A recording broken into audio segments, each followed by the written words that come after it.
Welcome to another episode of the Business Spotlight. I am joined today by our guest, Simon Later, and he is the Vice President of Salisi Human Capital. Simon, number one, thank you for taking the time for being on this episode of the Business Spotlight, and I'm excited to learn more about you and your business journey. So without further ado, Simon, can you tell us a little bit about yourself and what you and your company do?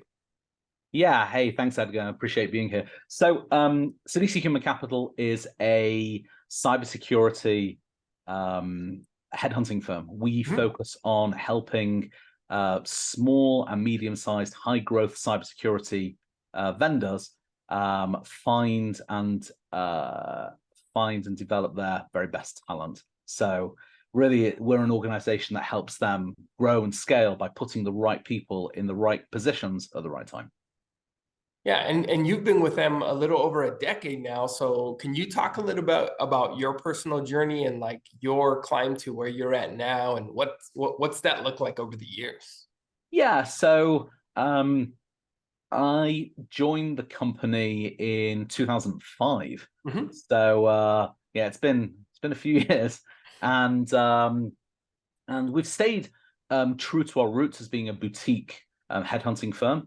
I've been responsible from when I joined. I was responsible for growing the recruitment division, and in 2011, I was responsible for building us outside of Europe, which culminated in 2013, actually coming here to the US and setting up our US arm of the company. And I've been doing that ever since. Man, that's amazing. And you know, for what you guys are doing, you being in the UK, coming to the US, that's a lot of the bleeder on what we do, right? Like Action Coach is in 80 different countries where we do help, business owners scale and grow their businesses. So very similar to what you guys are doing on the cybersecurity side, right? And being able to identify how you guys are providing value to protect these companies, right? That's right. Yeah. So we're not actually placing cybersecurity people. We're placing the business people within cybersecurity companies. So yeah, but it's hugely rewarding because not only are you helping individuals achieve their career aspirations and also helping companies achieve their commercial aspirations, you're also helping make the world a safer place for everybody. Because at the end of the day, the majority of cyber attacks that happen are happening by and are being done by bad people that, as well as trying to hack into someone's computer or take down a utility or do malware, these are also involved in human trafficking, in slavery, and in some very, very, very wicked things. So however removed I am, if I can contribute in some way to working with the good guys to take down the bad guys, then I feel that in some small way, I'm contributing to helping make the world a safer place for all of us. Yeah, 100%. It's about the impact, right? The impact that you guys 100%. Are having in the protection side of things. And it isn't just on one front, it's on multiple fronts, right? Yeah. Yeah. So talk a little bit about your business journey, like with what your journey has and how you became with the company, how did that align with, who you are in making that impact? Because you mentioned it a little while ago, right? Like it's making that small contribution. In being with the company for so long now, how has that evolved over time? Well, I would say probably the biggest change that we made, and where our focus has been really over the last couple of years, has been basically during. Okay, so when COVID hit, we had to make a massive shift as an organization because prior to COVID, for the previous 10 years or so, we had developed such a strong network of clients that we had to do very, very little business development.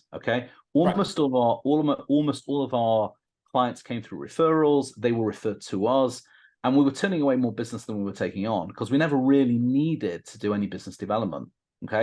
And then COVID hit and everything changed because as a headhunting company, a staffing company, we were, unfortunately, the bellwether of the economy. When the economy starts to slow down, the first thing to stop, and we're seeing this again to an extent happening now, although a little less so, but very aggressively with COVID, the first thing to stop and the last thing to restart when everything's good again is hiring. Okay. So almost overnight, our entire pipeline of business just stopped. Okay. So very quickly, we needed to find another way of generating and staying in contact with our client base than ever before. Okay. Right. And this was a unique challenge that we were faced. So right from the get-go, I needed to put myself through social media marketing school. I'd never really done it before because I've never really had to. Okay. And through a series of iterative steps, I started my podcast, The Conference Room. It was actually a second attempt at a podcast. The first one I did was in the summer of 2020, and it was awful. It was terrible. Thank God it never saw the light of day. But also the second attempt, thankfully, it did very, very well.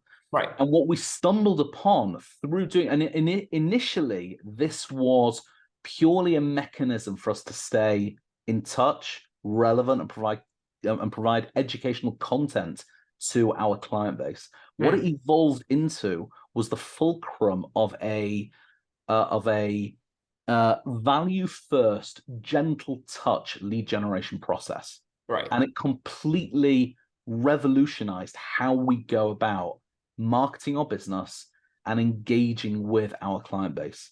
And fast forward 2.5 years, the fulcrum, the centerpiece of our marketing strategy is the conference room. Yeah. The conference room has scaled to ridiculous levels. It's now in the top 0.5% of all podcasts globally. We attract between 25 and 30,000 downloads every month, and it's growing.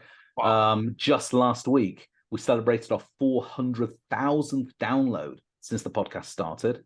And in 2022, it directly contributed towards over $200,000 worth of new business revenue for the company, and it's looking to do more than that this year. And we were in the top 10%. I can't remember the number, but we were listed as one of Spotify's most shared podcasts for 2022. Okay, so we're talking pretty strong success, but all those are vanity metrics, except for obviously the revenue contribution. The key thing, though, is that we devised a strategy that enables us to market our business and engage and generate really strong, high quality leads for our business in a way that is so almost, I don't want to use the word gentle, but as far removed from aggressive sales tactics as you could imagine. Okay. Oh, right. And so much so that what we're in the process now of doing is developing a playbook that pretty much any organization that has it probably works better for high ticket, but has a high ticket offer. Right. Whether it's coaching, consulting, it would work for digital products, it would work for commercial products, services, consulting, anything, and is looking for a high quality, consistently performing lead generation strategy, because that's what we've developed for ourselves. What we're now looking to do is, if you like, create a playbook and then be able to offer that to everybody else. And that's what we're doing right now. And it's hugely exciting. Man, that's exciting. Very exciting. And you said some really key and interesting, like dropped so much good information, right? Number one is you guys had to pivot, right? So you pivoted during COVID, right? Yeah. And created the conference room podcast, and that just exploded, right? Yeah. In not only the quality, but the quantity, but the quality of the content that you guys are putting out, how relevant it is to the sector that you guys are in, right? In the recruiting, and being able to place the right talent at the right, organizations. Because that's the biggest thing that the market's looking for right now. Is if you think about prior to COVID, companies had the leverage of having the right employees, right? COVID hit and then it flipped. Now people are like, well, do I have to go back to work? And that's the biggest pain point that I'm hearing through, the market, that people want the right talent and they're struggling to find the right talent, and being able to find, people that want to go back to work. So it's shifted, and now it's helping, right? How do we find those key people that help these companies continue to expand, scale, and grow? Yeah, I agree. It's interesting because we've seen a kind of a shift and then a counter shift Mhm. because the great resignation of end of 2021 and 2022 Yeah. did change how people it did shift the balance between, or the power balance, the dynamic between companies and individuals, or Yeah. employers and employees, if you like. Okay. And a lot of people are thinking about the gig economy or wanting to be digital nomads and all these kind of buzzwords that existed in the post-COVID era, in the immediate post-COVID era, when people were almost um, almost kind of seeing themselves as a it was almost like organic graduation party of COVID. All right. Yeah. So like, oh, we'd all come through it. Now we've been cooped up in our houses for so long. We've been wearing masks so long. We've been cloaked in fear for so long. Now we just want to break out and embrace what the future might hold. Mhm. So that's why people were like throwing off the shackles of employment and maybe trying to survive by or build a lifestyle based around working digitally or working on Fiverr or Upwork or all these other things, right? Mhm. Now, the thing is, unfortunately, that didn't last an awful long. Most people realized, you know what, we probably do need a job. And setting up a digital business and a business where you can sit on a beach sipping a margarita with your laptop on your knee is unachievable for most people. Okay. Right. Couple that with the fact that particularly in the tech industry, and I've seen it in many other industries as well, but in particular in the tech industry, the tech industry massively overhired in 2021 and in early 2022. So they had to give themselves a bit of a haircut going into 2023, which led to mass layoffs. So right now, the market is awash with companies Mhm. that are struggling to that are struggling to stay afloat, and as a result, they're letting people go. And Mhm. there are other companies that fell foul of the financial turmoil of SVB and other things. So, I mean, only yesterday, one of my clients who I was trying to help just gave up the ghost and closed their doors. So now that doesn't necessarily mean that it's going to make hiring people easier. Oh, there's just so many more people on the market. It'll be easier to hire people. In fact, it actually makes it harder, because where a year ago you would only have to sift through maybe 30 resumes to find the diamond, now you're having to sift through 300 resumes to Mhm. find the diamond. So if anything, unfortunately, this this wash of candidates, in fact, makes it even harder for companies Mhm. to find the people that they need. Yeah, and if you think about, like, now another interesting point, right? You said it went from 30 to 300 to sift through resumes, right? And if you think about the technology that's out right now, is how people can tweak their resumes to look appetizing to an employer, but then you guys have to do your due diligence to make sure that it mirrors and they have those qualifications to find the right talent. So I know. Yeah, and don't get me wrong, AI will help. Mhm. To an extent. Right. A well taught AI prompt will help. Okay, but at the end of the day, that will only take you so far. You know, Correct. that will help you find the right resume to then pick up the phone. But at the end of the day, let's be honest, neither you nor I or any of the people that listen to our conversation ever hired a piece of paper. They hire people, and That's they are right. living, breathing individuals. That it's not a piece of paper. So yeah, Yeah, you can remove the human element, right? And when you get to know them, that's when you know, okay, this is a good fit. right, So, exactly. Because at the end of the day, you can there are. I would suggest, and it's a philosophy that I believe in, and I'm prepared to accept that other people won't agree with this as well. You can teach almost any skill. mhm. You can't teach culture fit. Mm, that's spot on. Spot on. You know, if you think about the guy, the people that you've hired, okay, I mean, okay, there's a learning curve with skills, okay, and Mhm. it's helpful for people to come in with almost all or every skill that you need them to have. Right. But you, I would imagine, would have less disruption in your life if one of your employees lacked a skill and you needed to spend a few hours a day for a few weeks teaching them, training them, upskilling that skill, as opposed to someone who had all the skills but were not a good culture fit. Mm-hmm. That can be, or almost always is, far more disruptive to an organization than someone not having the right skills. Yeah, that's spot on, Simon. It's when we're coaching a lot of the executives that we do, that's exactly what they're looking for, is culture over the type, right? Like, yeah, they know that the culture, if they fit the culture, everything else is teachable. Yeah, right. And absolutely. It's having strong leadership, right? Yeah. And that's why that executive is in that seat, or they have the right, general manager or the right management in place. Right. Absolutely. 100%. I couldn't agree more. Yeah. What do you envision for the future with your guys' business, going from 2023 and beyond? Well, we're at a very exciting time because now we've stumbled upon and refined this fantastic lead generation process. Mm-hmm. Implementing it in-house is hugely exciting. Yep.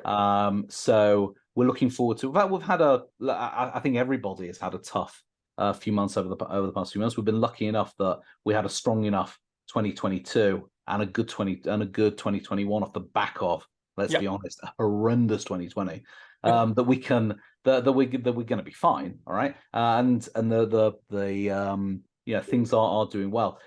The lifeboat that we're on is this lead generation strategy. That's what I mean. Every client that we're working with right now, every client has come through this lead generation strategy. Every single one. Okay.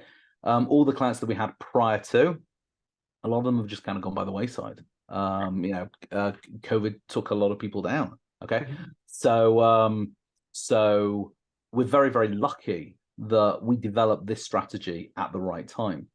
So I'm hugely excited by what that's going to do for us in-house, but I'm even more excited about the opportunity to be able to offer this to other people in as democratized a way as possible. So we're looking to build out a membership program that's going to make it accessible to everybody and anybody.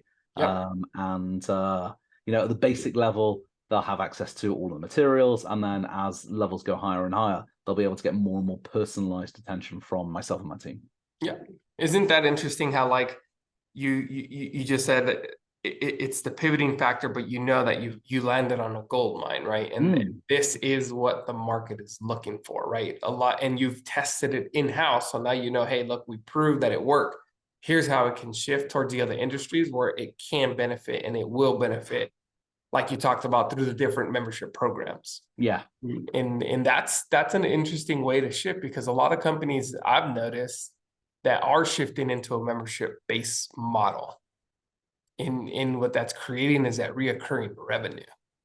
Yeah, absolutely. It's as long as you continue to provide value, then a membership is the best way to do it. And it also means you don't have to keep selling over and over again. Okay. And then also, that the people that you've got in front of you, if they're in your membership, then they're already a paying fan of yours. So if you come along and say, okay, you're in my membership, there's this program I'm going to be offering to everybody else at X amount, but because you're in my membership, I'm going to give you a massive discount. You're going to get you should get a big uptake from that. Yeah.